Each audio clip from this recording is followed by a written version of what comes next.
ఓ అందమైన heroine craze plus offers సంపాదించుకోవాలంటే ఇంతకు ముందైతే టాలెంట్ చాలా ముఖ్యం.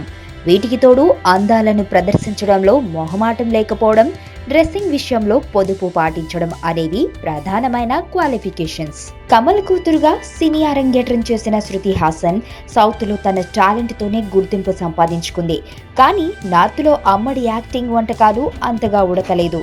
వెల్కమ్ బ్యాక్ అంటూ 100 కోట్ల కలెక్షన్స్ సాధించిన సినిమాలు చేసిన రాకీ హ్యాండ్సమ్ అంటూ కాన్సెప్ట్ ఓరియంటెడ్ మూవీలో నటించిన బాలీవుడ్లో శృతి ఫెయిట్ మారలేదు.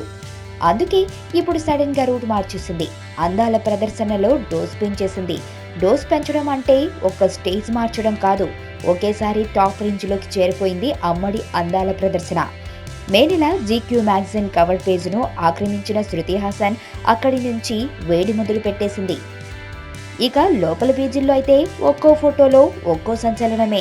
శృతి హాసన్ ఈ రేంజ్ లో రెచ్చిపోగలదా అని గుండెలు బాధేసుకుంటున్నారు అభిమానులు. ముఖ్యంగా ఓ బ్లాక్ బికినీ టైప్ డ్రెస్ అయితే చూసే వాళ్లకు నరాలు మెలితిప్పేయడం ఖాయం.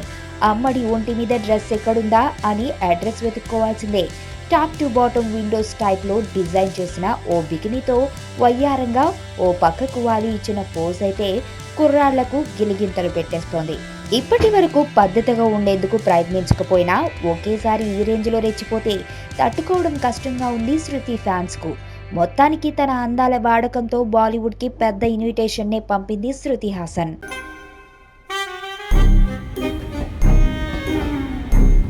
నేను నందుని రైల్వే స్టేషన్లో కలుసుకోవడం బిగినింగ్.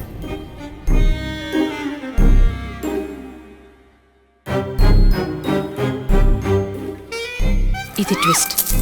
రావణాసురుడు మమ్మీ డాడీ కూడా శూర్పణఖని సమంతనే అనుకుంటారు కదే. నువ్వు కత్తి నాన్న. రావణాసురుడి వాళ్ళ ఆవిడ కూడా వాళ్ళని పవన్ కళ్యాణ్ అని